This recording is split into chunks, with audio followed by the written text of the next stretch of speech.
하나님께서 우리에게 주시는 말씀은 누가복음 제21장 1절에서 4절까지 있는 말씀입니다. 기록된 계시의 말씀을 봉독할 때에 우리 주님께서 직접 여러분들에게 주의 음성으로 들려주시길 바랍니다. 예수께서 눈을 들어 부자들이 헌금함에 헌금 넣는 것을 보시고 또 어떤 가난한 과부가 2렙돈 넣는 것을 보시고 이르시되 내가 참으로 너희에게 말하노니 이 가난한 과부가 다른 모든 사람보다 많이 넣었도다.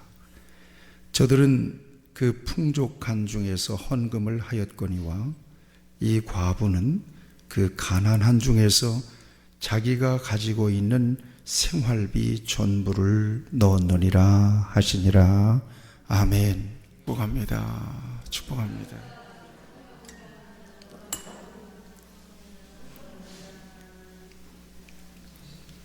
한 번 더 축복하시죠. 하나님은 당신의 중심을 받으십니다. 아멘.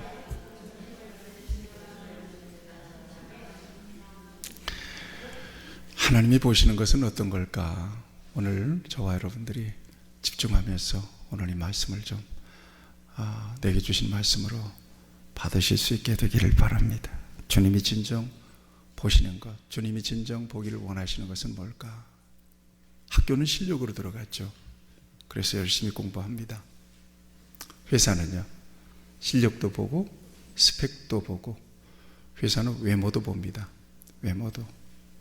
그래서 직장에 들어가기 위해서 열심히 공부할 뿐만 아니라 이것저것 스펙을 쌓습니다. 심지어 성형까지 해요. 면접 때문에. 어떤 사람은 키를 늘리는 수술을 하더라고. 키를 늘리는 수술을 하더라고. 그 굉장히 위험한 수술인데 키를 그래도 조금 늘리려고 그 엄청난 대수술을 하는 것까지 보았습니다. 왜 그럴까요? 사람들은 겉을 많이 보기 때문에 그래요. 그것이 실력을 보고 스펙을 보고 외모를 보니까 그것이 사람을 평가하는 중요한 기준이 되니까 그래요. 그럼 하나님은 도대체 뭘 보실까? 여러분 구원 받으셨으면 아멘. 구원이라고 하는 것은 하나님이 불러내셨다는 것을 의미해요. 하나님이 뽑아내신 거예요. 하나님이 선택하신 거예요. 저와 여러분들 하나님이 선택하셨어요. 뭘 보고 선택했을까? 또 사역자들 있잖아요. 목사님이나 선교사님이나 또 전도사님이나 이런 분들, 이 사역자들은 특별히 뽑아내신 사람들 중에 특별히 하나님의 콜링을 주세요. 소명. 그래서 그 사람들을 뽑아내셔서 일을 맡기세요. 뭘 보고 하나님은 사람을 선택하시고 뭘 보고 콜링하실까? 여러분 생각해 보셨어요? 깊이 하나님을 묵상하면서 하나님, 내가 예수님 안에 생명을 얻은 것이 왜 은혜입니까? 날 뭘 보고 부르셨나요? 내 어떤 면을 보고 부르셨나요? 한번 고민해 보셨어요? 물어보셨나요? 아이고 하나님, 나를 부르셨으니 수지 맞으셨네요. 나 같은 사람 안 부르고 누구를 불러요? 혹시 이런 분들 안 계시지요? 저를 생각해도 어릴 때 이쁘다는 얘기는 들었어요. 눈이 크니까. 눈이 큰 아이. 그리고 어릴 때 우리 어머니가 가위로 내 머리를 잘라주셨나 봐. 그런데 여자애들 같이 단발머리, 우리 어머니가 뭘 자르겠어요? 어떻게 자르겠어요? 여기 자르고 여기 자르니까 다 단발머리지. 지금 여러분들 제 머리를 보세요. 밑에만 치니까 꼭 단발머리 같이 딱 여기까지 이렇게 돼 있잖아요. 그러니까 눈이 크죠. 또 어릴 때 우리 또래보다 조금 내가 컸던 모양이죠. 그러니까 찰랑찰랑 머리를 휘날리면서 동네 뜀박질하니까 저거 이쁘다 그래. 이쁘다는 소리 많이 들었어요. 그대가 제가 인사를 잘했거든요. 인사성이 밝아요. 그래서 동네 사람마다 늘 인사하고, 그 할머니 안녕하세요 그러면 정말 인사하니까 먹을 게 생기더라고. 그리고 인사만 잘해도 착하다는 소리를 듣더라니까요. 그래서 인사를 잘했어요. 그랬더니 이쁘다는 소리를 들었지만은, 그런데 하나님께서 뭘 보고 나를 부르셨을까요? 내가 중학교 2학년 때 주님이 나를 불러주셨거든요. 그 중학교 2학년 때 내가 주님을 만나고 뜨거운 가슴에 예배를 사모하고 말씀을 사모하고 풍요를 사모하고 그랬어요. 여러분 상상을 해보세요. 중학교 2학년이면 누굽니까? 중학교 2학년짜리가 누구 있나요? 중학교 2학년짜리가 주님을 만나고 주님하고 얘기하려고 여러분 몰래 성전문 그거 따고 담 넘어 들어와서 뒤에 방석 깔아놓고 거기에 무릎을 꿇고 찔찔 짜고 있는 모습을 생각해 보세요.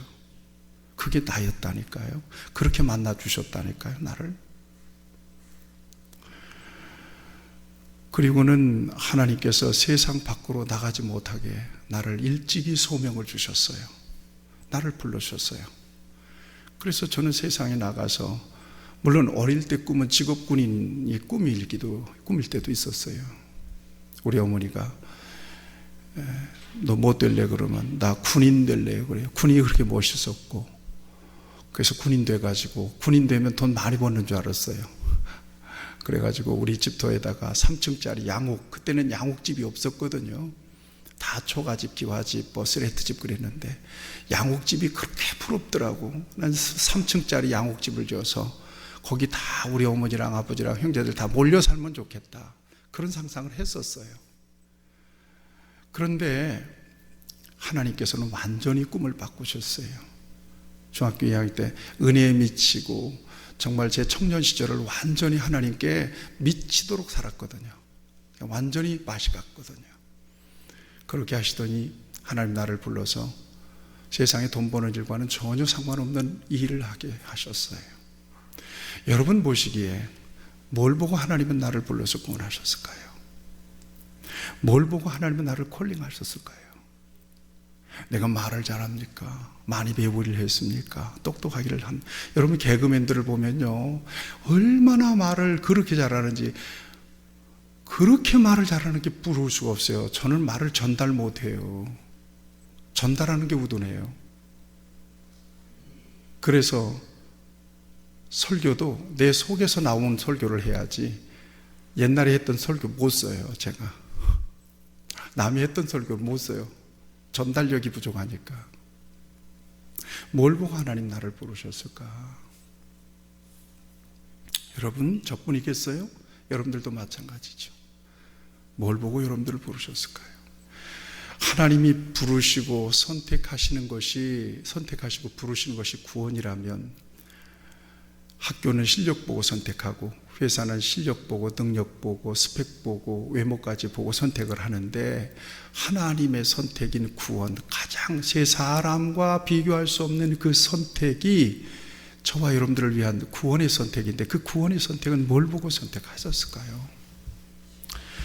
여러분 성경을 보면 우리 하나님은 정말 역설적인 선택을 하세요. 의외의 선택을 하세요. 여러분 잘 아시죠? 모세를 어떻게 선택하시죠? 모세가 40년 동안 바로 궁중에 있었어요. 가장 중요한 인생의 황금기를 왕궁에서 지냈어요. 그리고 난 다음에 거기서 유대인의 피가 끓잖아요, 이렇게. 그래서 자기 동족이 애굽 병사들에게 채찍맞고 핍박당하는 것에 의분을 느껴서 그 병사를 때려 죽였어요. 다시 말하면 살인한 거예요. 이게 들통나가지고 죽을까 봐서 미디안 광야로 도망가잖아요. 그래서 거기서 장인 이드로의 양머리를 치면서 무려 40년을 보냈어. 나이가 80이 됐어요. 80. 오늘 아침에 저기 피지라고 하는 나라에서 유광종 선교사님이 카톡으로 전화를 했어요. 장인어른께서 돌아가시는데 저희는 못 가요. 유광종 아시죠? 이명국 우리 교회 집사님이었어요, 다. 예. 그런데 그렇게 선교사가 될지 몰랐어요. 그 이명국 선교사의 아버지가 돌아갔대요. 그러니 전화가 왔길래 못 받았어요, 처음에는. 그래서 내가 전화를 했죠. 거기 몇 시에요? 그랬더니 정오예요. 그래요. 우리하고 3시간 차이 난대요. 장인어른이 돌아가셨어요. 목사님께 기도 받으려고 전화했어요. 그래요. 얼마나 반갑든지. 선교사니까 여러 목사들이 있을 텐데 내 기도를 받고 싶었던 모양이에요. 그래, 바꿔봐. 이명웅 선교사 바꿔가지고 기도를 해줬어요. 아버지 돌아갔는데 못 왔으면 얼마나 슬퍼. 위로해 주었습니다. 연세가 80대 중반 정도 됐습니다. 사람이 70, 80 넘어가면요, 여기 연세 드신 분들 죄송합니다만, 다 그런 거잖아요. 의존적이 돼요. 자기 스스로 몸을 지탱하기가 어려워져요. 맛있는 거 있어도 못 먹어요. 개도 그럽니다. 강아지도, 우리 강아지도 딱딱한 거 주면 대충 침 발라서 생겨버리지 못 씹더라고. 이빨이 다 빠져가지고. 여러분 생각해 보세요. 모세가 나이 80입니다. 게다가 자존감도 낮아지고 자기 정체성도 희박해졌어요. 내가 뭐 하는 건지. 그저 아침에 해가 뜨면 양머리 치고 나가는 거예요. 해가 들어오면 꾸부정해가지고 들어오는 겁니다. 그런데 하나님께서 어느 날 불타는 가시떨기 나무에서 나타나셔서 모세야 모세야 이렇게 부르는 거예요. 누가 나를 불러? 왜 저 나무는 늘 보던 나무가 물이 풀이 붙었어? 그리고는 가스럽게 보니까 모세야 네 발에서 실을 벗어라 그래요. 깜짝 놀랐어요. 그러더니 하나님께서 그를 불러내. 내가 너를 애굽의 내 백성들을 출애굽시키는데 너를 쓰겠다는 거예요. 바로에게 가라는 거예요. 그래서 여러분 출애굽기 3장부터 시작해서 꽤 긴 시간을 하나님과 신랑을 벌이잖아요. 어떻게 하나님 나를 보내서요? 내가 날 뭘 보고 선택하셨어요? 나는 말도 못하는데요. 나는 아주 우둔한 사람입니다. 이 늙고 초라한 나를 왜 부르셨어요? 보낼 만한 사람 보내세요. 그런데도 하나님은 그를 기어코 선택하셔서 애굽으로 보내서 출애굽의 대역사를 감당하게 하시잖아요. 뭘 보고 부르셨을까요, 모세를? 왜 그때 모세밖에 없었을까요? 하나님의 부르심에 의문을 갖습니다. 도대체 하나님이 뭘 보고 부르내실까요? 그러고 보니까 예수님의 12제자도 그러잖아요. 전부 다 하나같이 반듯한 사람이 없어요. 예수님의 마음을 시원하게 해드릴 사람이 없어요. 전부 다. 여러분 예수님의, 우리가 지금 누가복음 묵상하고 있잖아요. 예수님이 지금 예루살렘에 올라가셔서 지금 곧 십자가를 지시는데도 무슨 논쟁을 해요? 누가 크냐 그래. 누가 크냐. 그런 제자들 마지막 만찬을 나누는데 가룟 유다는 뭐예요? 예수님을 팔궁리를 하잖아요. 그런데도 왜 주님은 그들을 불러내셨을까요? 성경은 분명히 하나님의 선택, 하나님의 부르심의 한 가지 확실한 기준을 보여주세요. 중요한 것은 외모는 아니더라. 겉은 아니더라. 뭔가 하나님께서 보시는 부분이 있더라는 거예요. 이스라엘 역사 속에서 다윗이라고 하는 사람은 엄청난 위인입니다. 이스라엘 역사 속에서. 왜냐하면 메시아의 계보에 있어서 다윗이 차지하고 하는 이름은 엄청나거든요. 하나님께서는 다윗을 불러내세요. 사무엘을 누구의 집으로 보내요? 사무엘을 저 베들레헴 이새라고 하는 사람의 집으로 보냅니다. 기름병 뿔에다가, 양각 뿔에다가 기름, 올리브 기름을 담아가지고 이거 부으면 그 사람이 왕이야. 기름 부으려고 하나님께서 그 집으로 보냈어요. 그러니까 이새가 난리가 난 거예요. 선지자가 오니까. 당시 선지자가 오면 두 가지 때문에 와요. 하나는 축복하기 위하여 오고 또 하나는 저주하기로 오거든요. 난리가 났어요. 그래서 그냥 극진하게 그를 영접하는데 사무엘이 온 목적은 하나예요. 하나님께서 그 집에 하나님이 감동하신 자에게 기름을 붓기 위하여 온 거예요. 이새에게 얘기합니다. 아들들 다 모아라. 그리고 아들들이 하나씩 쫙 이 사무엘 앞을 지나갑니다. 엘리압, 큰아들이 엘리압이 딱 지나가는데 사무엘이 얼마나 잘생겼는지 훌륭하게 생겼는지 이 사람인가 보다 그러고 기름병을 들었다 놨다 하는 거예요. 그런데 감동이 없는 거예요. 쭉 해서 아비나답을 지나가게 하는데 아비나답도 역시 훌륭하게 생겼어. 기름병을 잡았다 놨다. 아비나답도 감동이 없어. 삼마도 지나가는데 감동이. 그래서 일곱 아들이 다 지나갑니다. 다 지나가는데 누구도 감동이 없는 거예요. 이거 이상하다. 그래서 이새에게 물었어요. 이게 전부요, 아들? 그러니까 아니, 막내 하나가 있어요. 막내 하나가 있는데 저 지금 들에 나가서 양 씌고 있거든요. 데려오라고. 그 아이를 데려오지 않으면 나는 식사도 안 하겠다고. 그래서 밖에 양을 치고 있는 막내 다윗을 데려다가 사무엘 앞을 딱 지나가게 하시는데 벌써 사무엘이 달라요. 그 아이를 보는데 눈이 번쩍번쩍하고 얘가 다른 거예요. 다윗이 사무엘 앞에 딱 섰을 때 하나님께서 계시를 주십니다. 바로 이 사람이다. 기름을 부어라. 여기 이렇게 분명하게 말씀하고 있어요. 여호와께서 이르시되 이가 크니 일어나 기름을 부으라 하시는지라. 이 사람이 그 사람이다. 기름을 부어라. 그래서 그에게 기름을 부어요. 그가 훗날 왕이 돼요. 베들레헴 목동이. 도대체 하나님은 다윗의 어떤 모습을 보고 그를 선택하시고 불러서 하나님의 구속의 역사를 위하여 선택된 선민 이스라엘의 주권자 왕으로 삼으셨을까? 메시아의 계보로 삼으셨을까? 뭘 봤을까? 성경을 도통 보면 하나님은 분명하게 선택의 기준에 대해서 사무엘에게 말씀하신 바가 있어요. 야, 너 이새의 집에 가면 그런 거 보지 마. 이렇게 봐야 돼. 그리고 이렇게 말씀하세요. 여호와께서 사무엘에게 이르시되 그의 용모와 키를 보지 마라. 내가 이미 그를 버렸노라. 엘리압이 지나갔을 때입니다.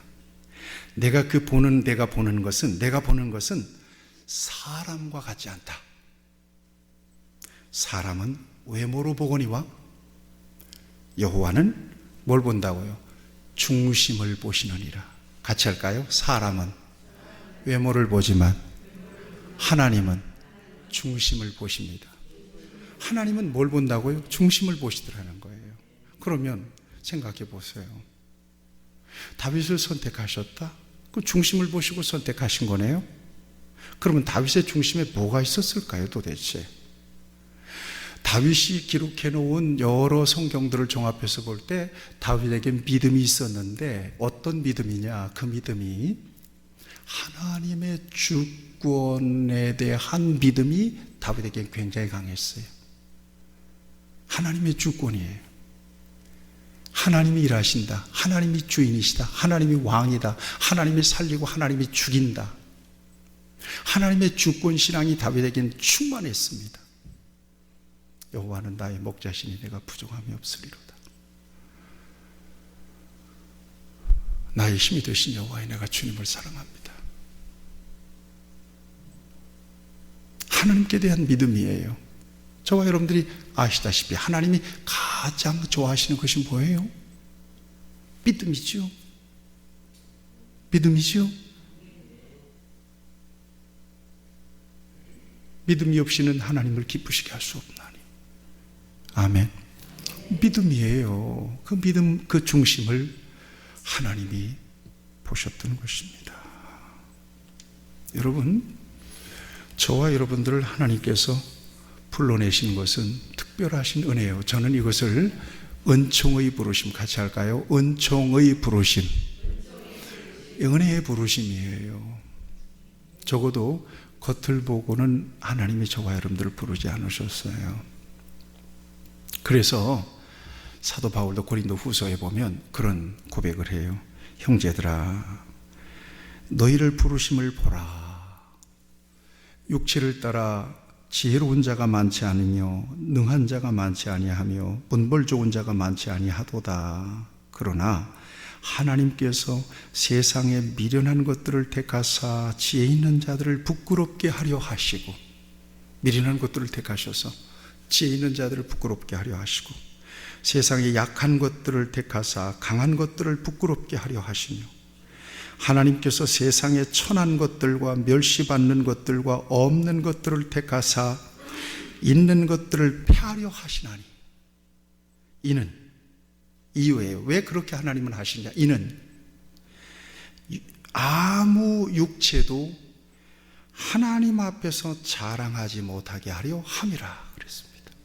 아무 육체도 자랑할 게 없어요. 여러분 자랑할 게 없어요? 아멘. 자랑할 게 하나도 없어요. 자랑하면 안 돼요.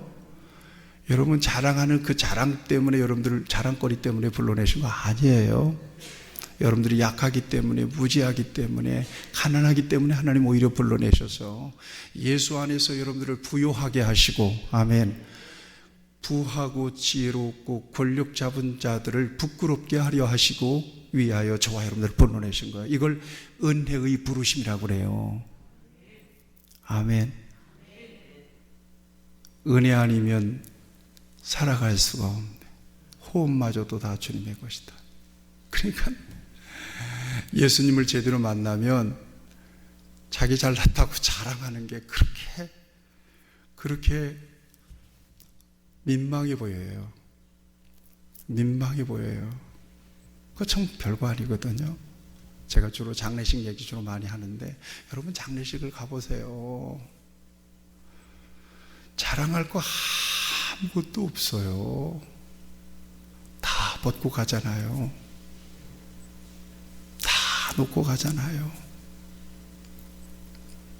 재산 남겨놓으면요, 남은 자식들이 호시탐탐 오빠가 뺏어가나, 언제가 뺏어가나, 나중엔 소송을 걸어요.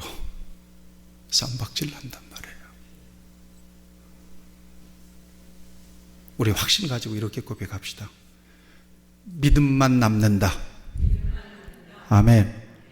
믿음만 남아요. 다 믿음밖에 없어요.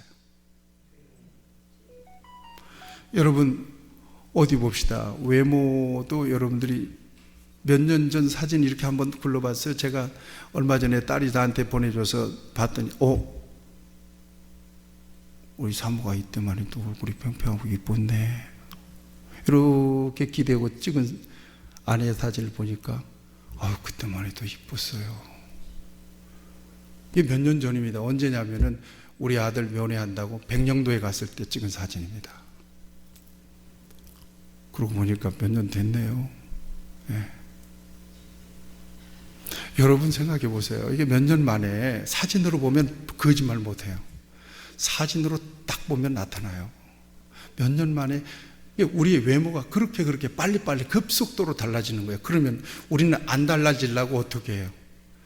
막 바르요. 2겹, 3겹 바르고. 우리 딸은 습관적으로 이러더라고. 이게, 야, 왜 그래? 그랬더니, 아빠 피부를 틀어 올려줘야 돼요. 텐션이 이게 텐션이에요. 그래? 이러면 시원하다나 못하나? 아니 도대체 습관적으로 이래요. 이런다고 안 쳐지나요? 그래요? 얼마나 시원해? 나도 한번 해줘봐라. 그랬더니 시원하죠? 뭐가 시원해? 피부에 좋다는 거, 간에 좋다는 거, 유튜브에 보면 병자가 없어. 다 그것만 하면 다 전부 다 이게 완전히 병원이 뭐가 필요했어 보니까 전부 다 유튜브에 보니까 뭐 당뇨에 좋은 것, 간에 좋은 것, 콜레스테롤에 좋은 것, 그대로만 하면 죽을 사람 없어요. 근데 늙을 것 다 늙고 병들 것 다 병들잖아요. 여러분 가끔 나는 자연인이라 그래. 자연인 얼마나 음악 찍고 맨날 무농약에 못날 야생의 삶을 살아요. 무슨 도라지 삶 캐서 잡수고 막 그냥. 그런데도 보니까 나보다 더 늙었어. 나 그 밑에 나이 나오잖아요. 나이 나오는데 내 나이인데 왜 그렇게 나도 그렇게 늙었어? 그럴 정도예요. 무슨. 그러니까 여러분, 보이는 것은 기대할 게 없어요. 사실 우리가 살아있는 동안에 하나님이 주셔서 누리고 살다가 그냥 고스란히 놓고 가는 거예요. 누구의 것이에요? 하나님의 것이란 말이에요. 중요한 것은 뭐만 남아요? 믿음만 남아요. 그러니까 여러분, 믿음을 소중하게 여기셔야 돼요. 아멘이죠. 믿음 소중하게 여기셔야 돼요. 자, 오늘 본문 말씀을 보세요. 주님은 분명하게 주님이 정말 보기를 원하시는 것이 무엇인지를 확증해서 가르쳐 주세요. 우리 예수님께서 헌금하는 데 보니까 그걸 지켜보고 계시는 거예요. 당시 유대 성전 앞에 나팔 모양으로 생긴 헌금함이 8개가 놓여 있는 거예요. 8개가. 그래서 사람들이 헌금하는 것이 싹 보여요. 그리고 당시 유대인들은 제사장들에게 헌금 액수와 용처를 분명히 밝히고 헌금을 했답니다. 그게 전통이었어요. 그러니까 헌금이 다 노출된 거예요. 쭉 13개의 나팔과 같은 헌금함이 있었는데 그걸 보시는 거예요. 그런데 부자가, 어떻게 봐도 부자는 부자예요. 부자가 딱 헌금을 싹 내고 많은 헌금을 냈겠죠. 성전으로 들어갑니다. 그리고 가난한 과부가 하나가 오는데, 가난하니까 벌써 우리가 행색을 보면 알잖아요. 여러분, 가난한 것과 사랑하는 것은 못 숨긴다고 그러잖아요. 딱 보니까 가난한 사람인데 동전 2렙돈을 헌금함에다 딱 놓고 그저 그냥 이렇게 지나가는 거예요. 성전 안으로. 이 2렙돈이라고 하는 돈은 어느 정도 가치냐? 로마의 화폐 가운데 한 데나리온은 장정 하루품 값입니다. 그런데 이 한 데나리온의 64분의 1이야. 얼마나 작은 돈이에요? 그래서 탈무드에 보면 한 데나리온은 너무 작은 돈이기 때문에 한 데나리온은 하나님께 바치지도 못하게 했어. 적어도 하나님께 바치려면 2데나리온 정도는 돼야 된다. 그래서 2렙돈이에요. 2렙돈이에요. 한 렙돈은 못 바쳤어요. 2렙돈을 바쳤단 말이에요. 그래서 이 과부가 2렙돈을 바치고 지나갔습니다. 여러분, 이걸 보시면서 우리 제자들도 지금 거기 함께 있는 거예요. 예수님께서 뜬금없는 말씀을 하세요. 야, 저 과부가 부자보다 더 많은 헌금을 했다, 이렇게 얘기해요. 예수님도 보고 제자도 봤으니까 이것은 사실 얼토당토하는 이야기예요. 분명히 봤는데, 부자가 많이 하고 지나간 걸 봤는데, 과부는 2렙돈 헌금하고 지나간 걸 봤는데, 2렙돈 헌금을 한 과부가 부자보다 더 많은 헌금을 했다고 얘기하시는 거예요. 그러자 예수님께서는 그 다음 절에서 이렇게 설명해 주세요. 부자는 많은 것 가운데 하나님께 드렸지만 이 가난한 과부는 자기의 생활비 전부를 드렸느니라, 이렇게 설명해 줘요. 분명히 사람이 보는 기준으로는 부자가 많은 헌금을 한 거잖아요. 그런데 예수님은 과부가 더 많은 헌금을 했다는 거예요. 그러니까 사람이 보는 기준과 예수님이 보는 기준은 달라도 보통 달랐던 게 아니었던 거예요. 그러면 예수님이 보신 것은 어떤 걸까요? 자, 부자는 많은 것들 가운데서 예수님께 드렸대요. 여러분, 부자의 세계에 대해서 경험을 안 해보셨죠? 부자의 세계를 경험한 사람들을 이야기를 들어보면 부자의 세계는 우리가 생각하는 상상 이상의 세계랍니다. 상상 이상의 세계. 한마디로 얘기하면 노는 물이 다른 거예요. 돈으로 말하면 액수의 단위가 다른 거예요. 우리는 10,000원 가지고도 점심 8,000원짜리 먹을까 7,000원짜리 먹을까 6,000원짜리 싸고 맛있는 거 있으면 글로 가잖아요. 부자는 씀씀이에 대해서 전혀 신경 안 쓰는 거예요. 무엇을 먹을까? 그래 가자. 가서 먹자. 지불하는 거? 아무것도 안 해요. 여러분, 제가 얼마 전에 트레이더스에 아내하고 갔습니다. 가가지고 시장을 보는데 거기는 몇 개만 집으면 돈이 10만 원이 넘어가는 거예요. 여러분 트레이더스 아시죠? 저 대형 매장인데 이 카트가 얼마나 큰지. 옛날에 우리 어머님 저와 함께 살 때 내가 그 카트에다가 우리 어머님을 싣고 댕겼거든요. 어머니 구경하세요 그러고 싣고 다니는데 그 카트가 우리 어머니 들어가도 남아. 우리 어머니 좋다고 그러시더라고. 이렇게 몰고 다니니까. 근데 우리는 내 나이에 사는 게, 여러분 가면 계란 한 판 사. 계란을 가까운 데서 사도 되는데 거기서 또 그 다음에 살림 다 밝히네. 명태 빨린 거 있잖아요. 그거 계란국 끓이기 딱 좋은 그거 하고. 뭐 정해져 있어요. 이게 몇 개 사면은 뭐 이렇게 돼요. 근데 바로 내 앞에 그 큰 카트에다가 거짓말 안 보태고 이만큼 싸갖고 결제를 하신 분이 계셨어요. 은퇴하신 분 같아요. 노부부인데. 근데 가만히 물건 산 걸 보니까 굉장히 다양해요. 텔레비 보면서 소파에서 먹으려고 그러지 과자도 사고 엄청나게 샀어. 그래서 우리 둘이 그런 얘기를 했어. 우리 언제 저런 한번 장을 봐볼까. 그러고 이제 앞에서 계산하니까 지켜봤단 말이에요. 그런데 캐셔가 다 계산한 다음에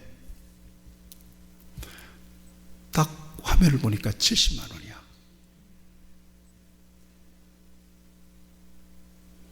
카드를 싹 주더라고요. 몇 개월로 해드릴까요? 그랬더니 일시불로 해주세요. 그래. 나하고 수준이 다른가 보다. 우리 둘이는 얘기하다가 저분들은 분명히 뭔가 재정적으로 탄탄하신 분들이고 그래서 은퇴해서 저렇게 유족하게 사시나 보다. 그러고 생각하고 지나는데 너무 엄청난 수준 차이가 나는 거예요. 여러분, 부자들의 세계는 이렇게 엄청납니다. 상상을 초월한 세계란 말이에요. 이건 아무것도 아니겠죠. 저기 서울 강남 압구정동 이런 데는 어마어마한 빌딩 몇 채씩 갖고 있는 사람들, 이게 돈을 보겠어요? 이런 사람들이 일부를 헌금을 한다고 할 때 전혀 마음의 부담이나 갈등은 없을 것입니다. 왜냐? 가진 게 더 많기 때문에. 그 많은 것들 가운데 일부를 드린 것이니까. 그것도 전혀 부담 없이 드린 것이니까. 자, 그런데 가난한 과부는 비록 두렵던 작은 돈이었지만 그의 생활비 전부라고 예수님 말씀하셨어요. 생활비 전부를 드린 것이었으므로 그걸 작은 두렵돈을 드리면서도 약간 이렇게 떨림이 있었을 거예요. 부담이. 이거 바치면 생활비 전부 들을 수 있는 생활은 어떻게 해요?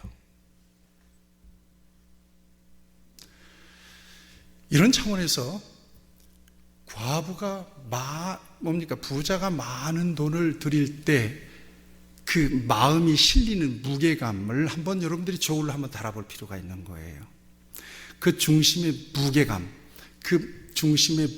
마음의 무게감이 부자가 더 많이 실렸겠어요? 가난한 과부가 더 많이 실렸겠어요?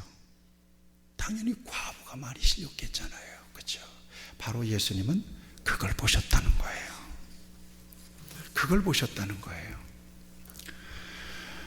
여러분, 이건 헌금 생활에 대한 얘기가 아니에요. 예수님, 하나님이 도대체 저와 여러분들에게 무엇을 요구하시고 무엇을 저와 여러분들을 통해서 보기를 원하시고 받으시기를 원하시는지에 대한 교훈이에요. 이게 헌금만인이라는 얘기 아니잖아요. 중심의 무게가 어느 쪽에 더 실려 있는지, 이걸 우리 예수님께서는 보시고 계시는 거란 말이에요.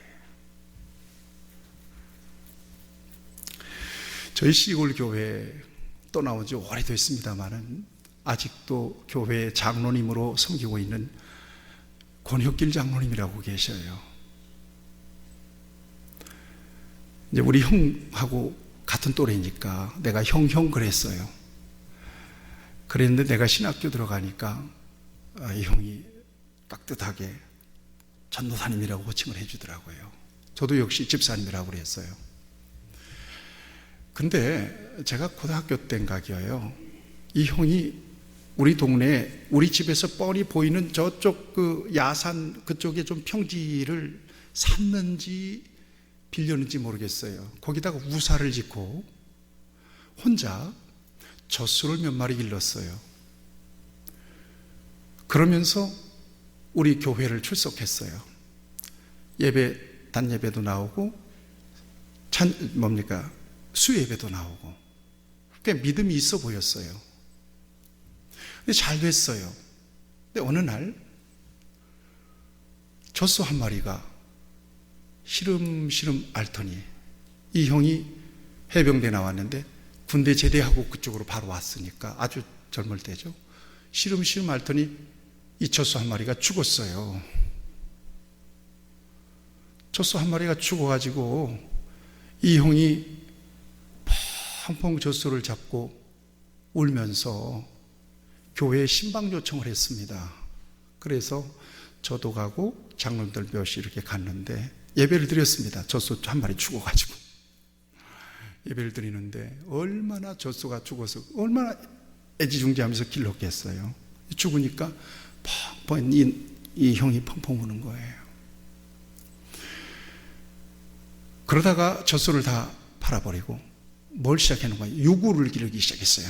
거기서 노롱이, 그것도 황소 잘 자라고 또 조금만 기르면 무게가 나가서 육구를 시작했는데 완전히 대박 나버렸어요. 이제는 거기에다가 우사 더 이상 못 켜요.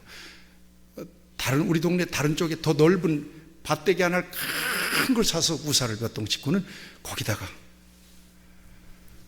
소를 기르기 시작했어요. 너무 잘 돼요. 그런데 어느 날 나한테 슬그머니 얘기해요. 전도사님, 나 11조가 너무 부담되는데요. 그래요. 액수가 적을 때는 11조를 그냥 전혀 부담 없이 드렸어요.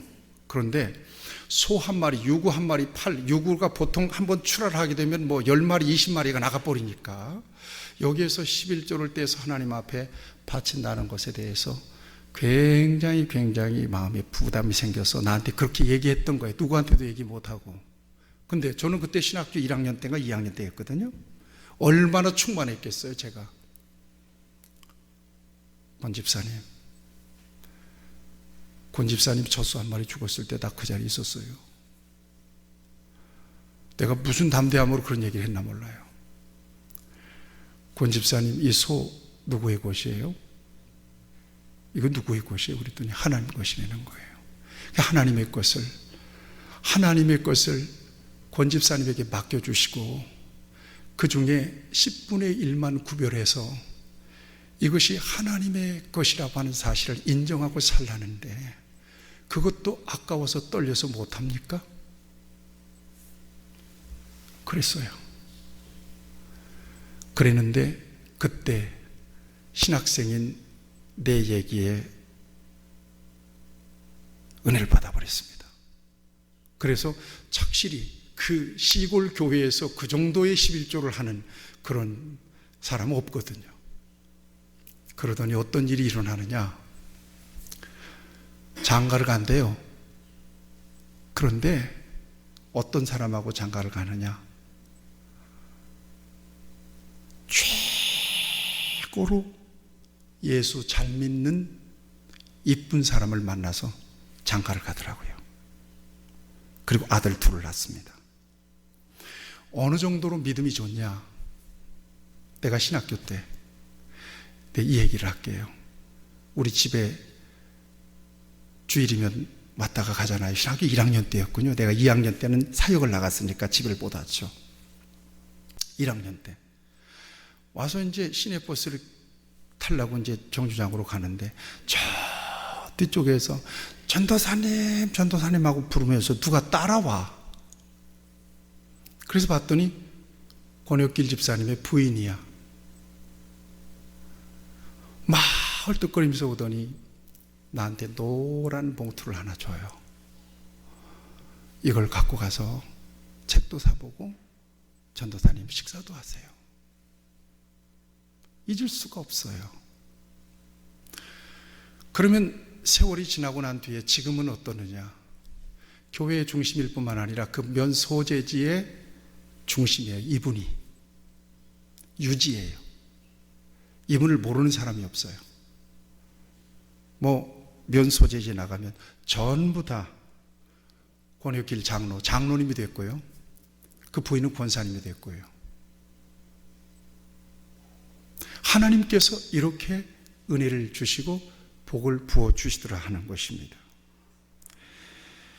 하나님께서는 뭘 보시느냐? 물질의 많고 적음이냐? 그렇지 않습니다. 중심을 보시는 거예요.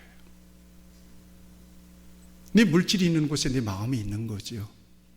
물질보다도 그 중심을 보시는 거예요. 그래서 내게 주어진 모든 은혜에 대하여 하나님 앞에 내 신앙과 고백적인 차원에서 기꺼운 마음입니다. 기꺼운 마음으로 당연하죠. 이 마음, 이 중심을 우리 하나님은 받으시더라 하는 것입니다. 돈입니까? 그게 아닙니다. 돈뿐만이 아닙니다. 그래서 고린도 후서에 보면 9장 6절 7절 이런 중요한 말씀을 주고 계십니다. 하나님께 드리는 것을 심는 것이라고 표현합니다. 반드시 심어야 거두잖아요. 심는 자가 거두는데 이것이 곧 적게 심는 자는 적게 거두고 많이 심는 자는 많이 거둔다 하는 말이로다. 적게 심는 자는 적게 거둘 수밖에 없어요. 많이 심는 자는 많이 거둔다. 이것이 바로 하나님의 법칙입니다. 각각 그 마음에 정한 대로 하라. 뭘 본다고요? 마음. 그 마음에, 이게 마음이 바로 그 사람의 믿음이라는 거예요. 마음에 정한 대로 할 것이고, 결코 인색함으로나 억지로 하지 마라. 그렇죠? 마음의 중심을 하나님께서 보시는데 인색함으로나 억지로 하지 마라. 그 다음에 나오는 말씀은 하나님은 즐겨내는 자를 사랑하시느니라. 즐겨낸다라고 하는 말은 하나님은 기꺼운 마음으로 당연하죠. 하나님의 은혜로 사는데 아깝지 않아요. 당연하죠. 내가 받은 것은 더 많아요. 하나님 내게 주신 것은 더 크죠. 아멘. 이게 즐겨내는 거라는 거예요. 이게 기꺼운 마음으로 하는 거예요. 이런 사람을 사랑하신답니다. 아멘 합시다. 사랑하는 여러분, 이것은 물질에 대한 문제가 아닙니다. 돈에 대한 교훈이 아니에요. 오해하지 마세요. 물질과 헌금에 대한 11조에 대한 교훈이 아니에요. 우리의 모든 삶, 예수님 안에서 살아가는 저와 여러분들의 모든 삶 전반에 걸쳐서 하나님은 뭘 보기를 원하시느냐? 하나님이 보시는 것은 뭐냐?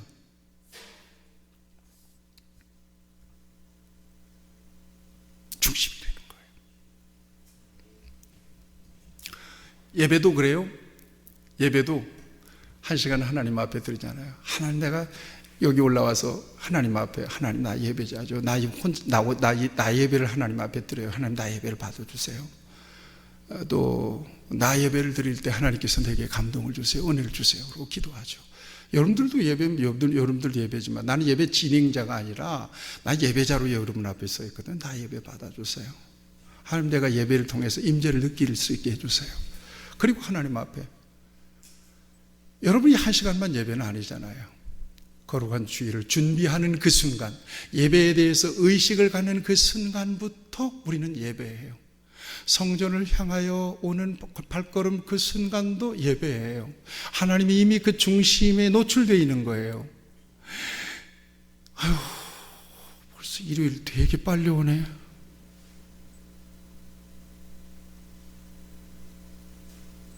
예배를 성전에서만 예배를 드렸다면 그건 이벤트를 한 거예요. 예배도 하나님이 보시는 것은 뭐예요? 중심이에요. 아멘 합시다. 헌금은 물론 중심이에요. 봉사는요, 봉사와 헌신도 역시 중심이에요. 왜 하필이면 내가 해야 돼? 다른 사람들은 많은데. 그렇지 않아요. 중심이에요. 중심이 하나님 앞에 드려질 때, 여러분, 기도는 어떤 줄 아세요? 여러분, 우리가 매일 새벽 기도 하는데요, 내가 먼저 새벽 기도 하다가 쭉 나올 때 보면 우리 김목란 사모가 어떻게 기도하는지 흉 좀 봐야지. 주여! 한번 소리 지르고, 이러고 있으면 잔다는 얘기야, 기도하고 있다는 얘기야. 그러다가 찬양 소리가 크게 나면 주여! 한번 부르고. 매일 그렇다는 얘기는 아닙니다.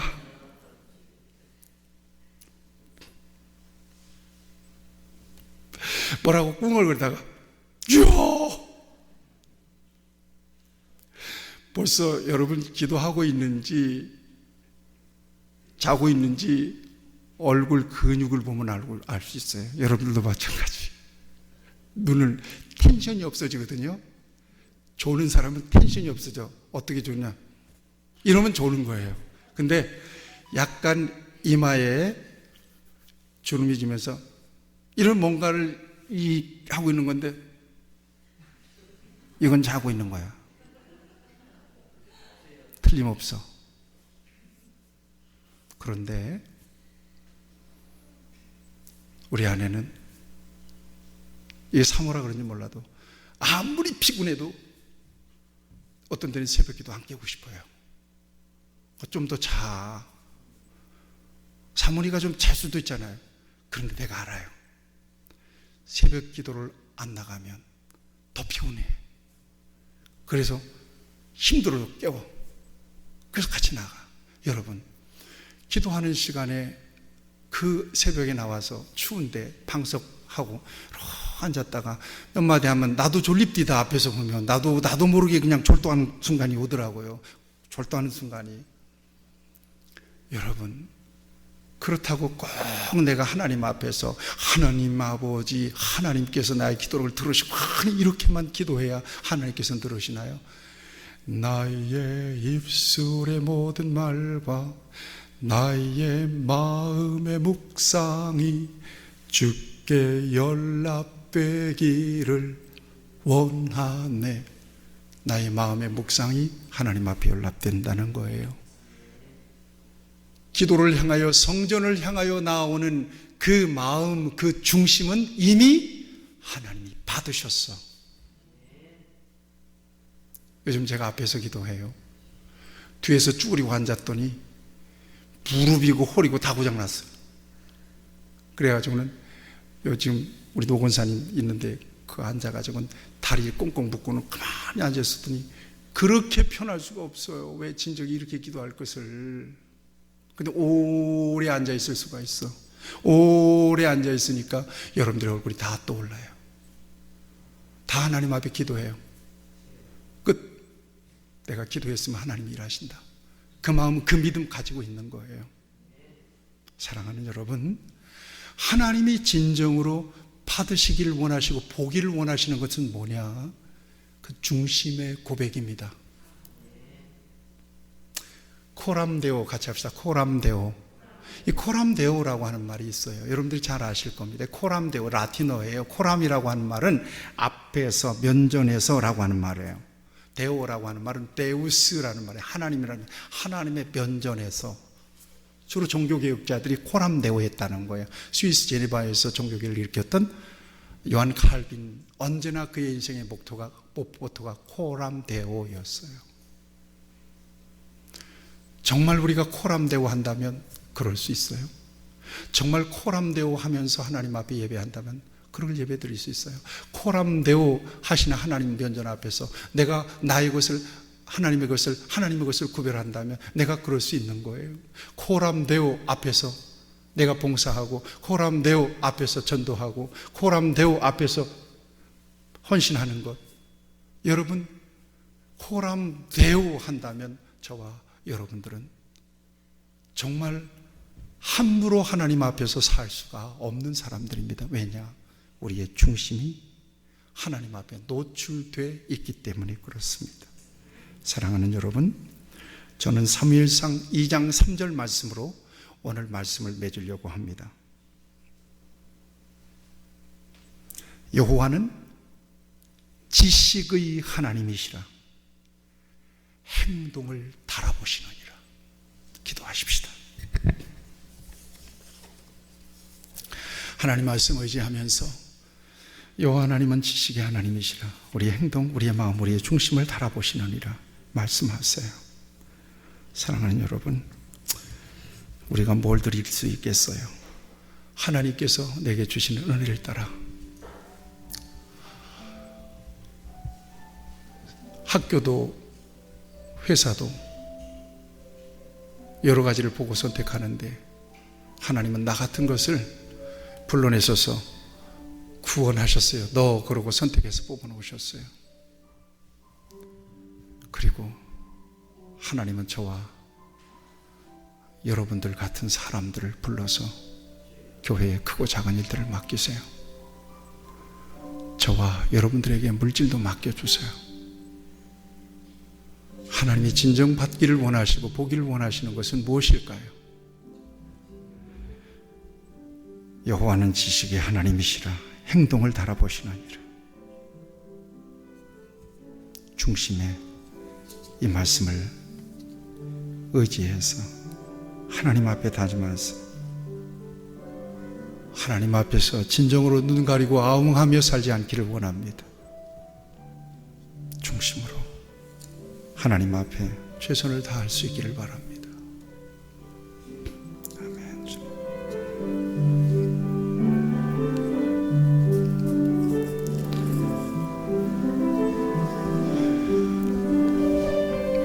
아멘.